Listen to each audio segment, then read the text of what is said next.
भगिनीनो,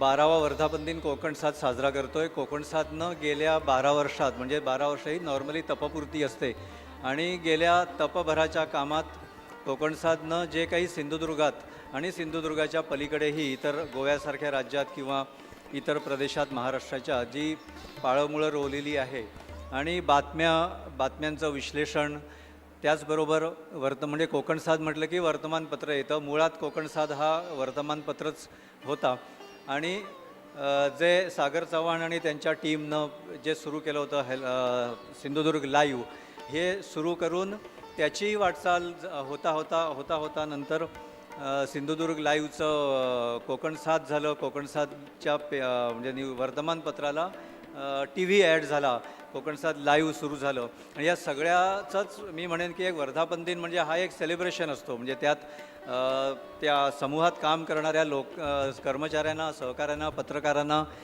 एक प्रोत्साहन मिळावं अशा दृष्टीनं आपण हा एक सोहळा आयोजित करतो. त्याचबरोबर समाजात आपण वर्तमानपत्र आणि टी व्ही प्रसारमाध्यम म्हणून जे काही स्थान निर्माण केलेलं असतं, हे स्थानही अधिक नेटानं रुजवावं हा एक प्रयत्न असतो. ह्या दृष्टीनं हा सोहळा अशा तऱ्हेनं आयोजित केलेला असतो.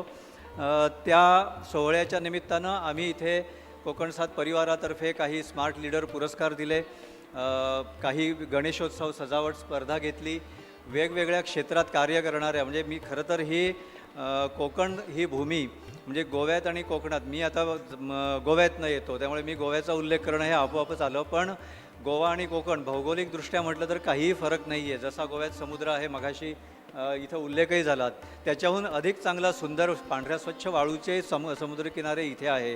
तेवढ्यात गोव्यासारखेच डोंगर हिरवेगार, गोव्यासारख्याच गोव्यातली डोंगरांची माती व्हायला लागलेली आहे आता, विकास म्हणतात त्या काळात. आणि त्या दृष्टीनं मी म्हणेन की सिंधुदुर्ग कोकण अजूनपर्यंत खूप चांगला आहे, हिरवागार आहे. तर ह्या सगळ्याच म्हणजे याच्यात मग आपल्याला काय पाहिजे, म्हणजे आम्ही आता इथे कोकणरत्न या पुरस्काराच्या माध्यमातून मोहन होडावरेकरांचा सत्कार केला, कोकणरत्न पुरस्कार त्यांना दिला. हे त्यांनी जे काही कथा सांगितली किंवा त्या सुरेश प्रभूंनी जे एक मिशन सुरू केलं होतं बांबूतनं रोजगार निर्माण करता येतात. म्हणजे आतापर्यंत कसं, त्याच्या आधी कसं होतं की आंबा, काजू हीच नगदी पिकं असतात आणि याच्यातनंच रोजगार निर्माण होऊ शकतात. तर बांबूसारख्या त्याच्या आधी कचरा समजलेल्या वस्तूतनंही रोजगार निर्माण होऊ शकतात. असं हे जे काही साम्राज्य आणि नवीन क्षेत्र रोजगाराच्या संधी, स्वयंरोजगाराच्या संधी निर्माण झाल्या आणि त्या करण्यासाठी जी उद्योजकता दाखवून होडावरेकर आणि त्यांच्या टीमनं जो उद्योग उभा केला त्याचाही सन्मान. म्हणजे मी हे का उल्लेख करतो आहे सगळे, की ह्या निमित्तानं म्हणजे आमच्या वर्धापन दिनाच्या निमित्तानं आपल्या कोकणात जे कलाकार आहे, कोकणात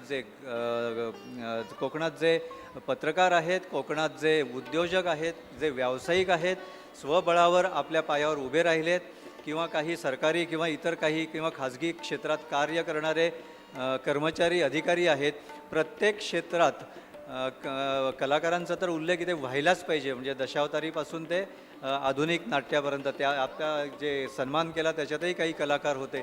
सो हे सगळ्या अशा तऱ्हेच्या ऑलराऊंड सर्व अष्टपैलू अशा कलाकारांची आणि अशा लोकांचीही भूमी असलेल्या ह्या कोकण भूमीमध्ये, सावंतवाडीमध्ये, सिंधुदुर्गमध्ये आम्ही हा कोकण साथ चालवतो आहे. एवढंच सांगायचं आहे की सगळ्या प्रकारच्या लोकांना, पत्रकारांना एकत्र घेऊन आम्ही ही टीम तयार केलं आहे. अजूनही चांगली टीम तयार करण्याचा प्रयत्न आहे.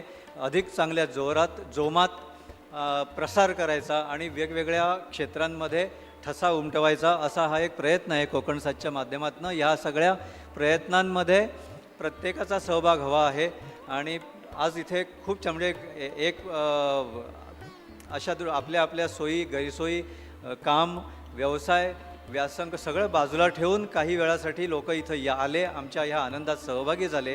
त्यामुळे फॉर्मल अधिकृत आभार प्रदर्शन होईलच नंतर, पण मला एक असं वाटलं की खूप चांगल्या पद्धतीनं आपण इथे सोहळा साजरा करत असताना प्रत्येकानं सहभाग त्याचा दाखवला.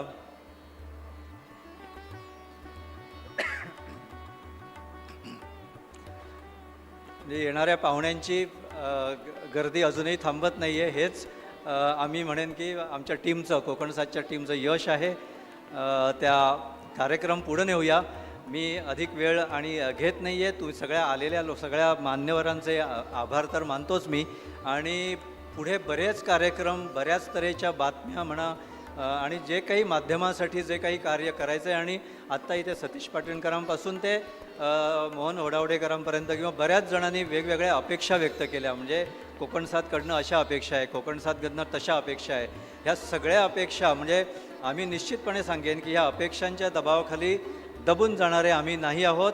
या सगळ्या अपेक्षांना आम्ही पुरून उरू आणि नवीन नवीन जर काही उपक्रम घेऊन जर समाजाच्या उपयोगासाठी, सामाजिक बांधिलकी जपण्याच्या दृष्टीनं जे काही करण्यासारख्या गोष्टी आहेत त्या करण्यासाठीच आम्ही इथे आहोत, एवढं मी तुम्हाला आश्वस्त करतो.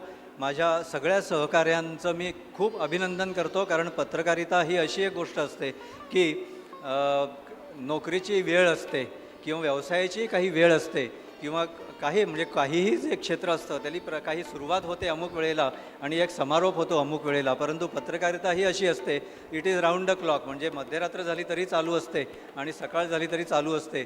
संपलेलं काम नव्यानं सुरू करावं लागतं आणि कधीही ते थांबत नाही, अथक चालू असतं.